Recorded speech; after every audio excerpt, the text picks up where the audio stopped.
87లో women అని ఉంది. Only women for eligible for the teaching faculty any positions up to the 2/3 నుంచి principal వరకు. నేను ఏం రిక్వెస్ట్ చేస్తున్నానంటే ఖచ్చితంగా మెన్ అండ్ ఉమెన్ కావాలి.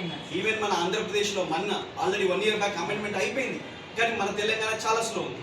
ఇక మరి అన్నింటిలో మనం ఆస్తులలో కానీ డబ్బు విషయంలో కానీ అన్నింటిలో మనం ముందే ఉంటాం, కానీ అమెండ్మెంట్ విషయంలో చాలా తేడా ఉంది. సో కాబట్టి పక్క స్టేట్లో పోలిస్తే మనం ఇంకా స్పీడ్గా కావాలని ఒక రిక్వెస్ట్ చేస్తున్నాం.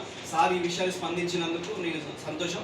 ఇంకొక విషయం ఏంటంటే 317 మేడం గారు టీవీపీని తొందరగా ఇంప్లిమెంట్ చేయాలి, ప్రమోషన్ కావాలని మేడం కొట్లాడింది, చాలా సంతోషం.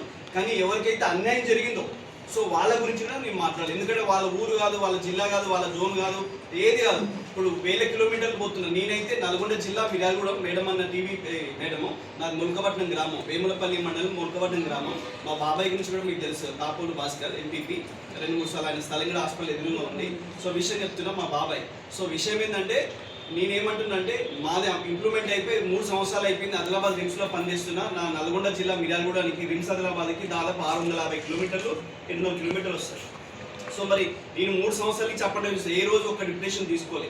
ఎందుకంటే దీన్ని అంతమే చేయాలి, లేదా ఒక ప్రమోషన్ వచ్చే పోవాలి తప్ప ఊకే డిప్యుటేషన్లో రామాయణం పెట్టుకోవద్దు. మనకు తెలుసు డిప్యుటేషన్ తీసుకోవాలంటే ఎంత ఉంటుందో, ఎంత ప్రాసెస్ ఉంటుందో అది మీ అందరూ తెలుసు. కాబట్టి ఖచ్చితంగా 317 జీవోలో ఎవరైతే బాధితులు ఉన్నారో వాళ్ళ జోన్లలో లేని వాళ్ళకి ఖచ్చితంగా మన అసోసియేషన్ ద్వారా ఖచ్చితంగా రిలీఫ్ కోసం లెటర్ ఇవ్వాలి.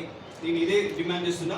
ఈ అమెండ్మెంట్ ఏదైతే ఉన్నదో ఖచ్చితంగా ఈ మెయిన్ నర్సులకి నాట్ ఓన్లీ ప్రమోషన్, ఎడ్యుకేషన్లో కూడా, ఇన్ సర్వీస్ ఎడ్యుకేషన్లో కూడా వీళ్ళకి ప్రాధాన్యత ఇవ్వాలి. ఎందుకంటే బీఎస్సీ నర్సింగ్ అయిపోయిన వాళ్ళు చాలా మంది 21 బ్యాచ్లో, ఎంఎస్సీ నర్సింగ్ వాళ్ళకి కూడా గెస్టెడ్ ఆఫీసర్ కావాలని ఉంటుంది. కాబట్టి in service education according to medical కాలేజీలో బీఎస్సీ నర్సింగ్ కోర్సే కాదు, ఎంఎస్సీ నర్సింగ్ కూడా ఇంప్లిమెంట్ చేయాలి. దాని ద్వారా ఎక్కువ మందికి అవకాశం వస్తుంది, వాళ్ళు కూడా టీచింగ్ ఫ్యాకల్టీ కావాలని కోరుకుంటాను. ఇవి అయితే నేను నాకు అవగాహన ఉన్నంత వరకే ఇవి.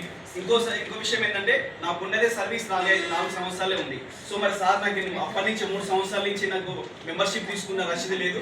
మన లక్ష్మణ్ సార్ అడిగితే 6 నెలలే చాలు అని చెప్పి అన్నాడు ఎలక్షన్లో పోటీ చేయాలంటే. మరి ఇప్పుడు నేనేమంటున్నానంటే సార్ని అడిగిన ఏమని 6 నెలలు కాదమ్మా ఉంటే మాత్రం మీరు అడగాలని కోరుకుంటున్నా. ఈ అవకాశం ఇచ్చినందుకు మీరందరూ నాకు సహకరించినందుకు ప్రత్యేక ధన్యవాదాలు.